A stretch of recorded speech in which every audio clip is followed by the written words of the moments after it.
Let's make a splash. Hey, it's James, and this is Tune Up Your Typeform Quick Fixes, where we take real customer forms and tune them up using the latest and greatest Typeform features. Okay, so let's find out who today's customer is. They are Form. Oh no, they're not a Typeform competitor. They sell smart swimming goggles to help improve performance in the pool. They are worried that their lead gen form has too many drop-offs, and they're hoping to maximize their Klaviyo integration. So let's see how we can help. Today's tuner is Suzie, our resident video producer. Suzie makes videos every day explaining how to use Typeform, so she's perfect for this one. So now that we know what we're up against, let's dive in. Hey everyone, I am Suzie. I am from the video team here at Typeform, and today I'm going to walk you through how we tweaked the form for Form. So this could get a little confusing because the company's name is Form, but we're going to try and make it less confusing. So this is their original Typeform, and as you can see, it's quite simple. They have about 6 questions, and they actually have logic set up. Depending on how you answer this first question, you won't see all of the questions. So this first question, what is your swimming goal? So if somebody answers they're training for a triathlon, they'll be sent to question 2, which then asks which event they will be training for. If not, they will skip that question and then just have a couple more questions asking how far they typically swim, how often they swim. And then, of course, because this is a lead capture form, they are asking for that email. And then finally for consent for email marketing. So again, it's like a pretty simple, effective form. Their biggest concern is drop off, which is very normal for a lead generation form. And then as you can see, they also have a few endings. So depending on how you've answered these questions, you will get sent to a specific ending, and they've achieved that through scoring. So let's just go quickly to the workflow tab here. Here you can see that logic that they've set up that I mentioned earlier. And then you could see all the endings, all the 7 different endings that it links to. And if we go into scoring here, you can see that they've added scores per question. So if they are attending an event, then they have a higher score. And if they are just swimming, just to improve their swimming, they won't see these kind of high scoring questions. And the last couple questions don't have any scoring related to them. So then based on that scoring, they will get sent to one of these 7 endings. And these are actually redirected to URLs. So they'll be redirected directly to their website where they will get their free swimming plan. So let's see an example here. This is for one of the results. So they have this swim plan where they can download that plan.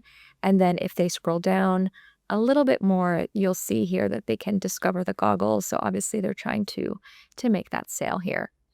Okay, so that was the original form. So as I said, it's pretty good already. You can see that it matches their brand, just black on white, and it already included these beautiful images in there. So this is a perfect example of taking something that's already good and making it just a little bit better. Okay, so here we have the new form. So as you can see, it is not that different, but right out of the gate, the first thing you'll see is this welcome screen. So we found that there was maybe a missed opportunity to tell people what they were getting by filling in this form, which is a very comprehensive swim plan to help achieve their swim goals. So we added this welcome screen just to kind of hammer home that they are getting something by filling in this form. And then what we did is we changed the final question, which was the email consent, to a checkbox question. So this is actually a relatively new question type. So this just makes it a little bit easier to just check the box and agree to receive marketing emails from Form. And for these 2 questions, what I did was I asked Typeform AI to help me. So instead of doing it manually, I just asked, can you please add a welcome screen and change the yes or no question to a checkbox question type? So it did that right out of the gate. It helped me come up with the text and the copy for the welcome screen, and it didn't change anything for the checkbox other than the question type. So you can always ask Typeform AI to help you do something instead of doing it manually.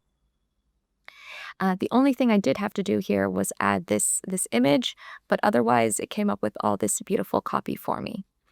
And then the final thing I did was I added this partial submit point. So what that does is it collects the submission before they hit the submit button. So after answering all of these questions, after typing in their email, before the email consent question, we will already have that submission. So that way we can follow up with them if they didn't end up fully submitting the form. And in this case, the email question is already at the bottom of the form. So you could even move that email question up and then move that partial submit point up. And then instead of saying almost there, you could say, hey, can we get your email first so we can send you your swim plan? And that way, even if all they do is just type in their email and go to the next question and they decide not to fill in the rest of the form, you will still get that email result to be able to reach out and follow up. Okay, and so those were all the changes we made to the form itself. So it didn't need that much, but I think with these couple extra changes, it can really help bring them to the next level. Now, one thing we did do, so Form uses Klaviyo. Once the form is filled in, they send all of their data to Klaviyo. But we thought it could be cool to see what it would look like if they kept everything in Typeform under the same roof. So what we did is we connected these responses to contacts, and then we set up an automation based on a partial submission. So I'm going to show you how that works right now. So here in the email question, you can see that this has been mapped to contacts. So this is just a toggle that you can toggle on and off. Once you toggle that on, you can then set up your mappings. So a lot of this is now done automatically, but you can very easily select which contact property from your contacts table you want to link up to all of these questions. And if you don't have a contact property for any of these questions, you can easily add one. You don't have to add all of the questions into your contact property, but in this case, let's just add them all and see what happens.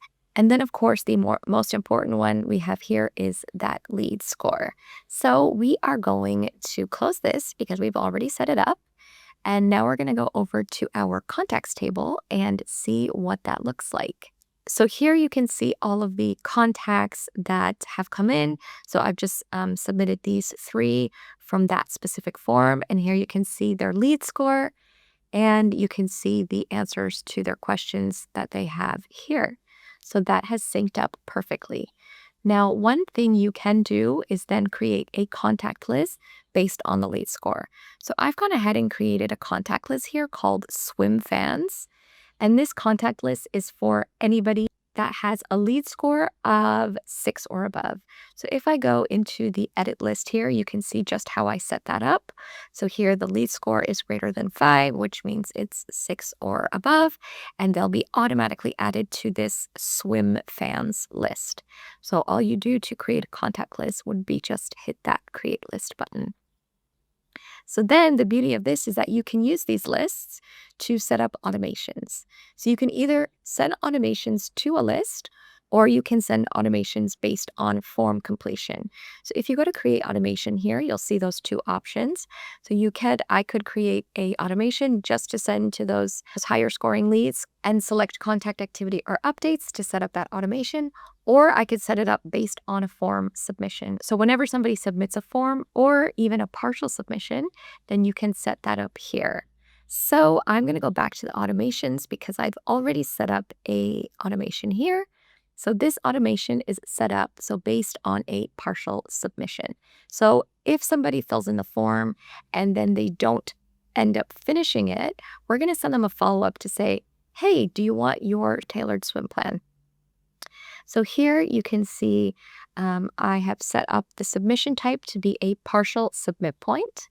And then if that is the first partial submit point that we have in the form, and then I've added a condition. So because they have 7 different swim plans, 7 different endings, you could set up an automation for each one based on score so that they're getting an email with their swim plan directly in that email. So here we have a score is equal to 6. So that was just kind of one of the mid-range ones that we've seen.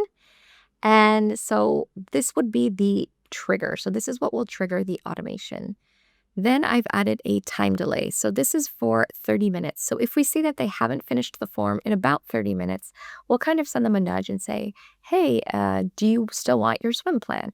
So you can choose if you want this to be minutes, hours, or days. I just chose 30 minutes here as an example. And then the action, so the thing that will happen will be to send an email. So here you can see the subject line is almost there, get your free swim plan. And here, if we edit the email, we can see that we have this set up with their branding, and they can click this button to get their free swim plan. Once they click here, you will see they are taken to this page where they can get their swim plan, to download their plan. And then as they keep scrolling, they can see their cool goggles that they have on offer. And so you can set up that email to be exactly as you need. And here we have that button link that links out to that page. We're going to save and exit. So that is our automation. So you can see it is running. If I want to stop the automation, I can just stop it there.